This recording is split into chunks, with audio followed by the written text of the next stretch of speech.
Para introduzir o trabalho, a gente trouxe alguns pontos sobre os motivos pelo qual o Estatuto do Desarmamento foi desenvolvido. Primeiro foi para estabelecer penas mais rigorosas aos crimes como o porte ilegal e o contrabando, em virtude de reduzir a violência e de interromper as fontes de abastecimento do crime organizado, que são frequentes no Brasil. O Estatuto também foi sancionado na época do governo Lula, em 2003, e ele também teve diversos apoios de ONGs, como o Instituto Sou da Paz e a Viva Rio. O que também norteou o desenvolvimento do Estatuto foi a ideia de que, ao desarmar a população, acarretaria uma redução de homicídios e de acidentes envolvendo armas de fogo, e a redução também da posse de armas dos criminosos. Ainda para combater o crime e controlar a quantidade de armas em circulação no país. Aqui exemplificamos com a imagem que apresenta a quantidade significativa das diversas facções que disputam o controle das rotas de tráfico e de drogas do presídio no território brasileiro, como o primeiro comando da capital, o PCC em São Paulo, e o Comando Vermelho no Rio de Janeiro, que são as maiores facções do país e estão em confronto direto. E as outras facções que representam conflitos regionais, com uma dimensão não tão grande quanto o PCC e o Comando Vermelho, como está disposto no gráfico abaixo.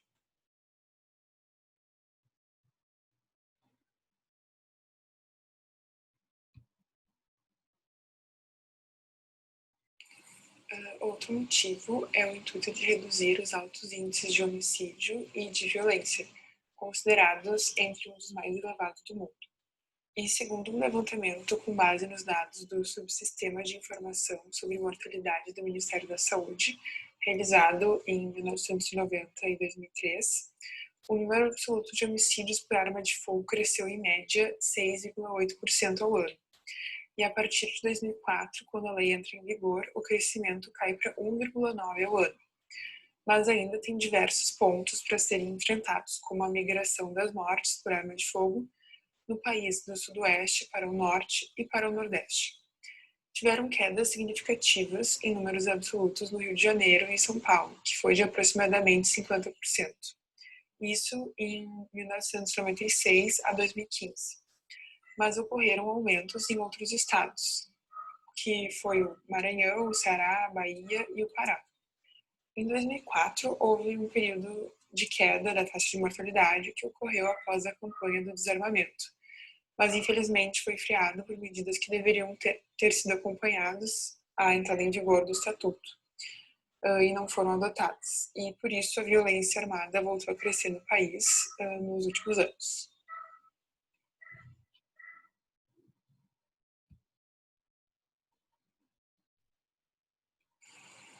O Estatuto também foi sancionado com o objetivo de reduzir a circulação de armas, de modo que a dificuldade de acesso ao armamento gera um benefício para a segurança, pois tende a diminuir a incidência de homicídios.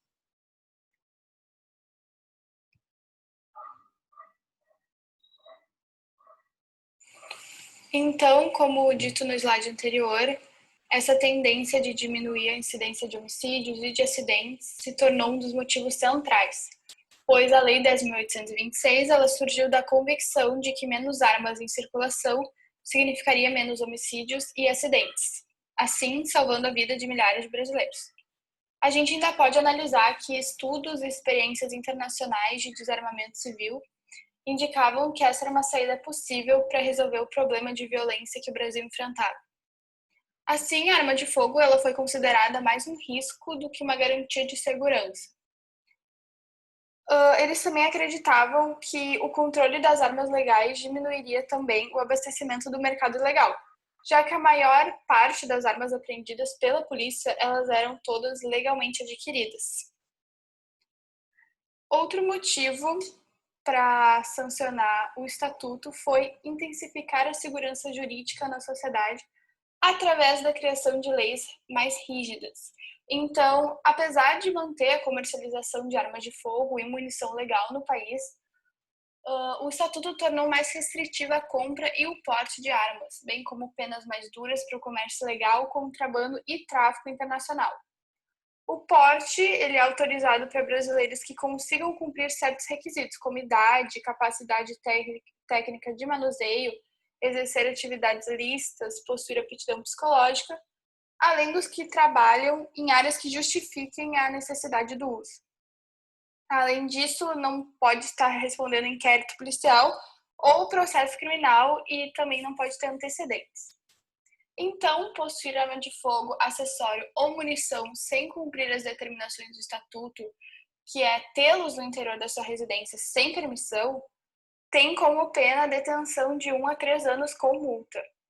Já portar a arma e seus acessórios sem autorização, ou seja, andar constantemente armado ilegalmente, tem como pena de 2 a 4 anos de prisão com multa.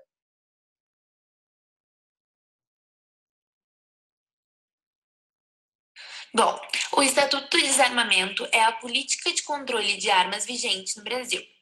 Foram muitos e muitos anos de discussão acerca do assunto, até que em 22 de dezembro de 2003, o presidente Lula finalmente sancionou a Lei 10.826. O Estatuto é basicamente dividido em 6 capítulos, sendo que o primeiro instaura o SINARME, que é a sigla para Sistema Nacional de Armas, como responsável pelas armas em território nacional, tendo como função identificar as características das armas, cadastrar as armas, autorizar porte e uma série de outros procedimentos. Já o segundo capítulo é responsável por definir as previsões legais sobre o registro. Ele obriga que todas as armas em território nacional sejam registradas em órgão competente. E então, em seu artigo 4º, estabelece requisitos acerca da aquisição de armas no país. Além de provar a efetiva necessidade, o indivíduo que desejar adquirir uma arma de fogo deve comprovar a sua idoneidade, ou seja, provar que não possui antecedentes criminais e que não está respondendo a nenhum processo criminal ou inquérito policial. Também é necessário comprovar através de documentação uma ocupação lícita e uma residência certa. Por fim, faz-se necessário comprovar capacidade técnica e aptidão psicológica para o manuseio da arma de fogo. Uma vez que a autorização é precedida pelo SINARME e expedida pela Polícia Federal, a comprovação deve ser refeita periodicamente em um espaço de tempo inferior a 3 anos. É importante ressaltar que o registro da arma permite somente a propriedade no interior da residência do indivíduo.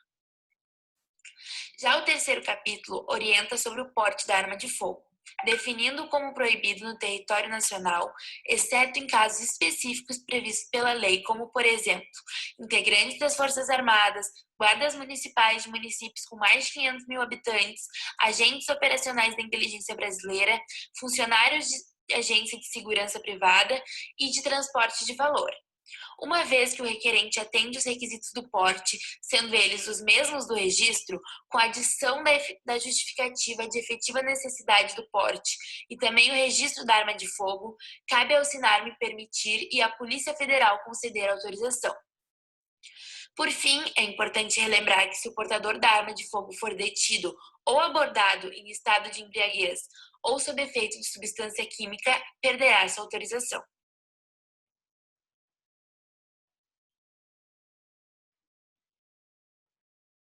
Bem, o próximo capítulo, o 4º, diz respeito aos crimes e penas, designando assim as penas aos seus respectivos crimes previstos.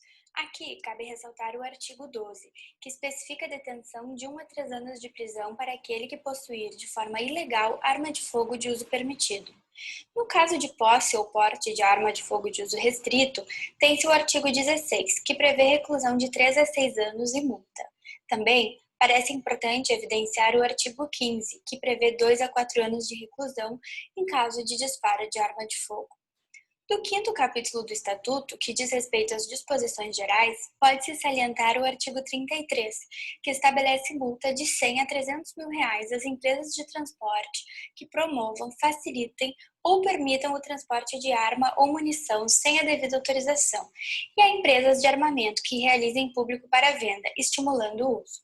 Enfim, nesse capítulo há uma série de restrições específicas quanto à aquisição de munições, proibição de fabricação e comercialização de réplicas ou brinquedos que possam ser confundidas com armas reais.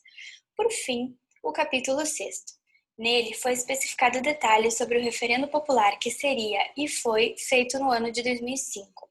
Esse referendo colocaria ou não em aprovação o artigo 35, que estabelece a proibição da comercialização de arma de fogo e munição em todo o território nacional, exceto nos casos previstos no artigo 6º.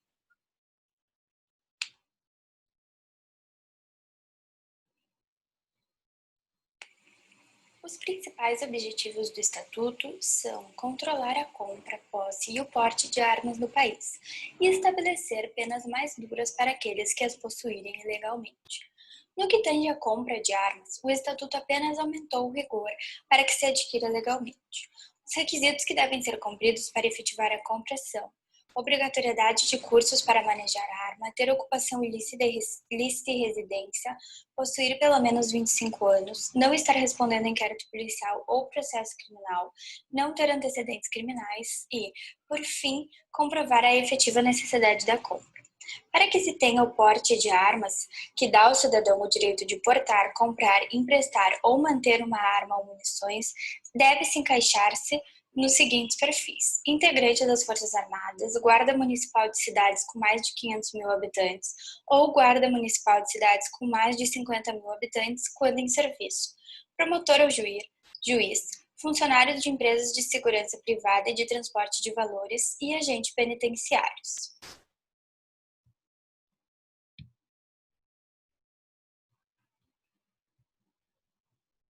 A maior parte das pesquisas sobre armas e violência apresenta problemas metodológicos e as mais rigorosas são menos propensas a apoiar a hipótese mais armas, mais crimes, chegando algumas a encontrar resultados ambíguos. É necessário separar duas situações distintas: mais armas para não criminosos e mais armas para criminosos, e isso é um desafio, sob pena de não se captar os diferentes efeitos por elas causados. Os pesquisadores que encontram que mais armas reduzem mortes destacam o efeito de dissuasão. Maior poder de autodefesa implica maior custo do crime para o criminoso. Quem encontra que mais armas aumentam as mortes destaca o efeito difusão. Maior disponibilidade incentiva o uso de violência para a solução de conflitos interpessoais, acidentes e suicídios, e reduz o preço no mercado ilegal para o criminoso. Dada a pouca quantidade de pesquisas rigorosas sobre o tema, não é possível tirar conclusões seguras de um lado, mais arma, mais crime, ou de outro, mais arma, menos crime.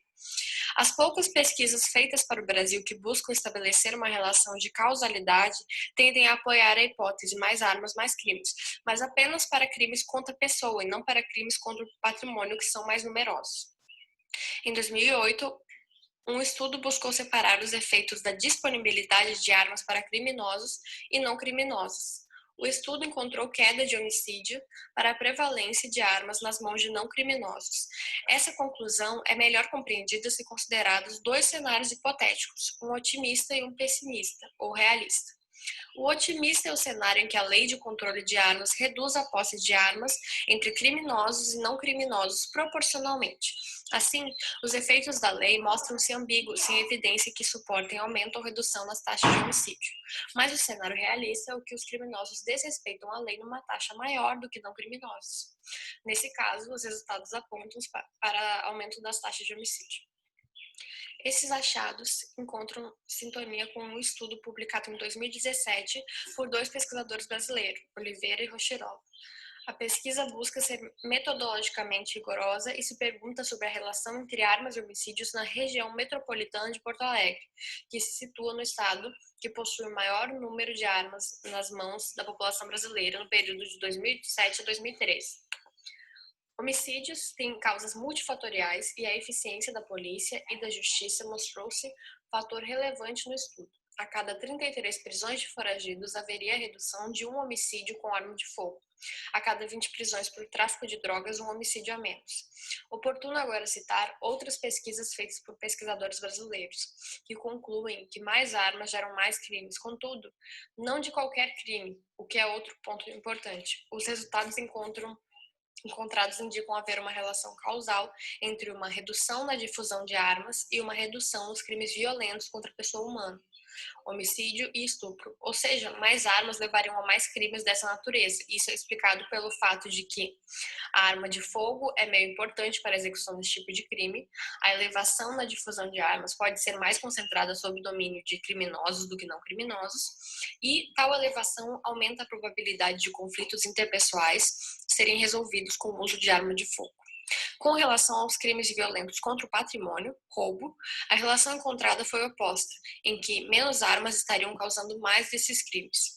Isso corrobora o efeito dissuasão, mais forte que o efeito difusão para esse tipo de crime. Ou seja, os criminosos seriam avessos a encontrar vítimas armadas, principalmente em crimes contra o patrimônio, os quais configuram muitas vezes invasão de propriedade.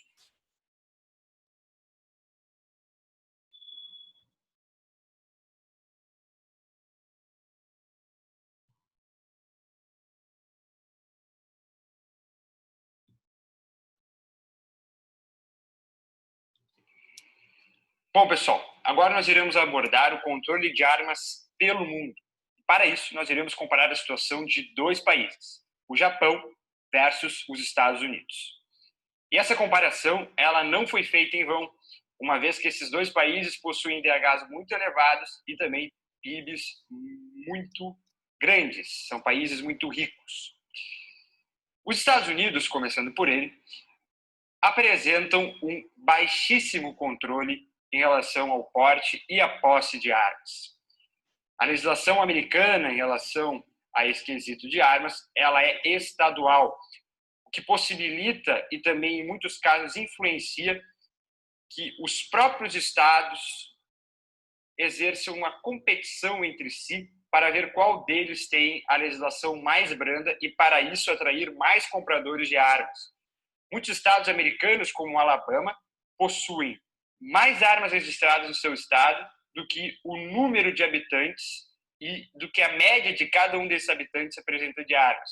Isso ocorre porque muitos cidadãos de outros estados vão ao Alabama, compram suas armas no Alabama, registram suas armas no Alabama, mas residem, por exemplo, em Illinois.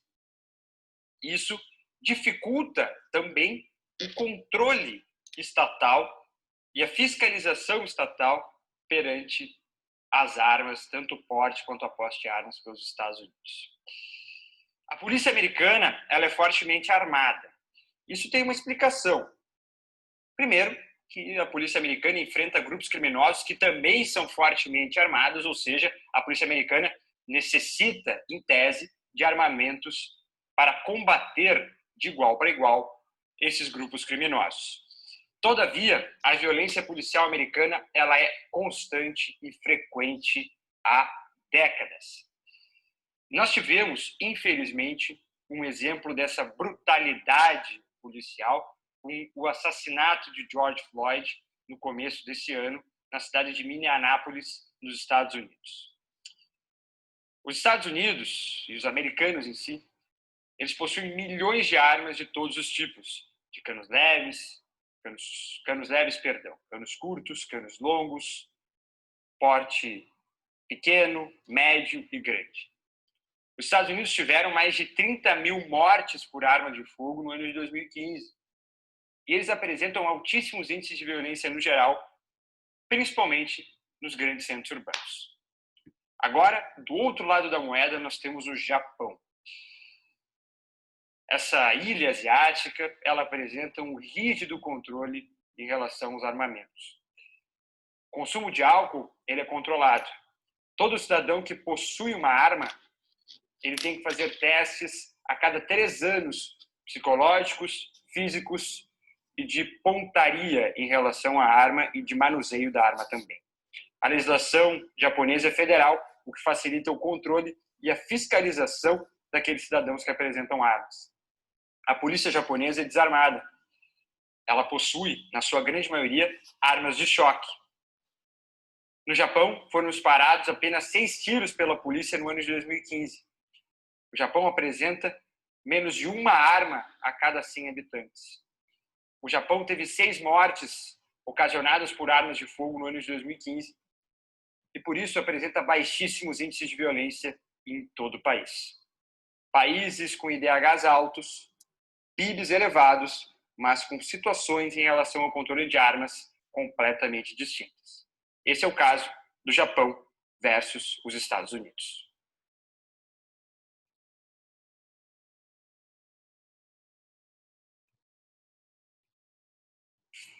Atualmente, no debate político, tem se levantado a questão da flexibilização, tanto da posse quanto do porte de armas, a fim de que os cidadãos tenham como se defender de possíveis crimes. Um dos grandes expoentes dessa corrente ideológica é o atual presidente Jair Bolsonaro, que inclusive fez desse tópico uma de suas promessas de campanha, e vem cumprindo. Em julho de 2019, o governo federal fez uma publicação, em 2 edições extras do Diário Oficial da União, contendo os decretos 9.844, 9.845, 9.846 e 9.847, todos referentes a uma regulamentação do Estatuto do Desarmamento. Entretanto, o que se viu foi uma tentativa de mudança dessa lei via atos infralegais, o que já vinha ocorrendo desde a edição de um decreto em janeiro. Em se tratando de seu conteúdo, os decretos 9.845 e 9.847 dispõem sobre a aquisição de armas, contudo, de maneira contraditória. O decreto 9.845 traz em sua redação a obrigação de se declarar a efetiva necessidade. No entanto, em dissonância com esse elemento essencial do Estatuto do Desarmamento, afirma que é presumida a veracidade do que for afirmado na declaração. Dessa forma, passa a anular o exercício de regulação, antes feito pela Polícia Federal, cujo papel era avaliar a veracidade das declarações dadas. Nessa perspectiva, impede-se a valoração dos motivos do interessado, uma vez que, para recusá-los, teria que se comprovar com documentos que suas razões eram falsas. Com relação a isso, o MPF, por meio da Procuradoria Federal dos Direitos do Cidadão, argumentou que no Estatuto do Desarmamento, a declaração da efetiva necessidade da arma de fogo deveria explicitar os fatos e circunstâncias justificadoras do pedido, que serão examinados pela Polícia Federal segundo as orientações a serem expedidas pelo Ministério da Justiça. No exato espírito da lei, o regulamento fixava que a administração pública tinha o dever de avaliar a existência ou não da efetiva necessidade. Essa avaliação envolvia o exercício da discricionariedade pela autoridade administrativa, no caso, o delegado da Polícia Federal. No entanto, esse decreto produz uma norma que impõe ao poder público o ônus de fazer prova documental negativa da efetiva necessidade. Trata-se de um absurdo do ponto de vista lógico e legal. Primeiro, porque subverte a determinação legal de que cabe ao interessado demonstrar a sua necessidade específica. Segundo, porque é impossível para a administração comprovar documentalmente que o cidadão não tem razões para requerer autorização para a compra da arma de fogo. A referida presunção de veracidade invalida, assim, o conteúdo da norma legal, que impõe um dever de demonstração da necessidade efetiva em se possuir uma arma de fogo na residência ou local de trabalho. Já o Decreto 9.847 nem menciona tal exigência e, diante de tamanha contradição, torna-se impossível saber qual norma vale, uma vez que ambas foram editadas no mesmo dia. Mais uma diferença está no fato de que esse decreto não prevê a obrigação do interessado em declarar que tem um local seguro para armazenar suas armas, medida importante principalmente para a proteção de menores ou pessoas com deficiência, como disposto no artigo 13 do Estatuto. Analisando-se conjuntamente a matéria tratada pelos 2 decretos, ambos permitem a posse de fuzis semiautomáticos por qualquer cidadão. Em relação a essa medida, profissionais da área advertem que armeiros conseguem facilmente transformar tais fuzis em armas automáticas. Em um caso real ocorrido nos Estados Unidos em 2018, por exemplo, um atirador utilizou de um fuzil AR-15 para matar 17 pessoas em um colégio na Flórida.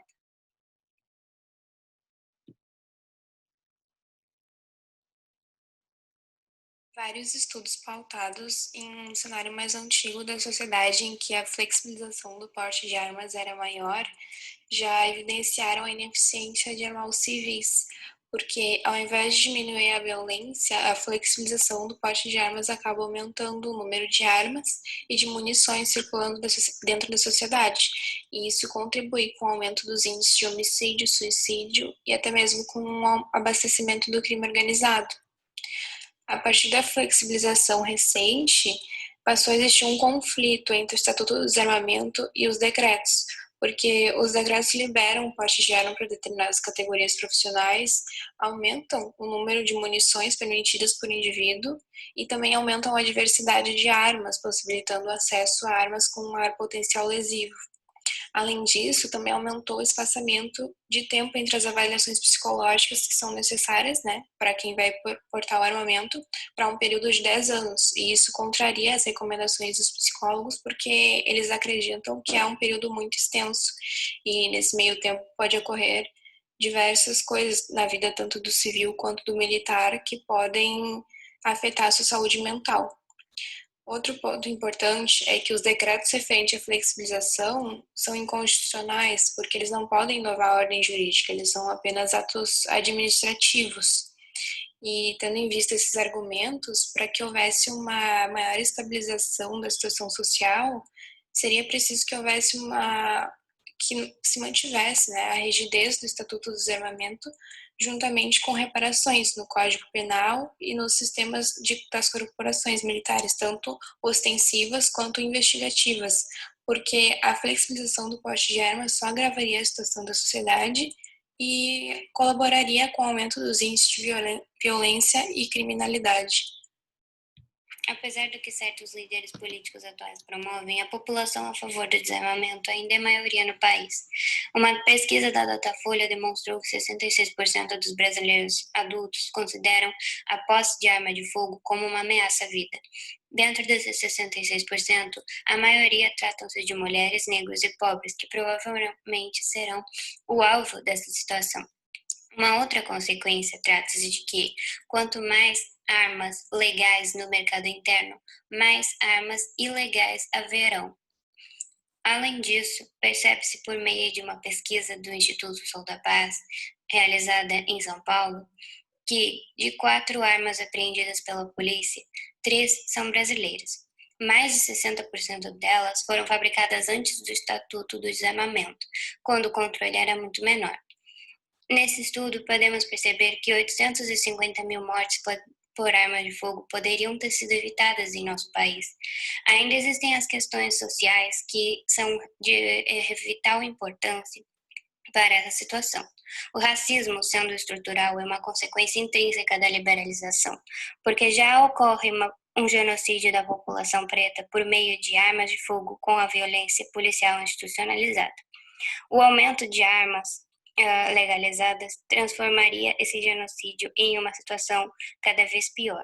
Por meio desse estudo, percebemos que houve um aumento de 428% das mortes por arma de fogo de jovens pretos, uma clara perseguição racial. Além disso, os assassinatos de negros aumentaram 11% em 10 anos. O feminicídio também é uma das causas de maior problema em relação à liberalização, tendo em vista que comumente é doméstico esse feminicídio e é atribuído a companheiros ou ex-companheiros que se sentem no direito de ceifar a vida dessas mulheres. A liberalização, concomitantemente, acabaria trazendo uma situação de que todas as brigas e violências sofridas acabariam em sua morte. Nessas notícias podemos ver mulher morta a tiros por encontro com o ex-marido quando vai ajeitar a partilha de bens. Ou esse caso angustiante da moça que fingiu estar morta depois de ser baleada para poder sobreviver. Ainda há a situação das crianças que, como seres ingênuos e inocentes, comumente confundem armas fabricadas como brinquedos com as armas reais e acabam se ferindo ou a outros. Nesse sentido, há severa negligência dos pais. Situação em que, se essas pessoas são tão negligentes, não deveriam ter uma arma. Caso que se percebe nas notícias em que o menino de 9 anos leva a arma para a escola e atira contra si mesmo, ou o fator de que armas de fogo mataram 145 mil crianças e jovens em 20 anos no Brasil, ou este mesmo caso que une tanto o feminicídio com as crianças estarem sendo negligenciadas, onde as crianças fogem de casa com a arma do pai que está agredindo a mãe.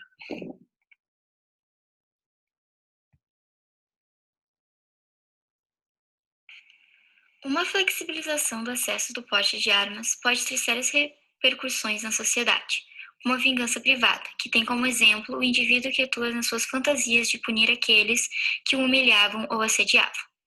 Um caso desses é o do estudante do Colégio Goiáses, em Goiânia, que em 2017 pegou a arma da mãe, uma policial, e após sofrer constante bullying, atirou dentro da sala de aula, deixando 2 mortos e 4 feridos.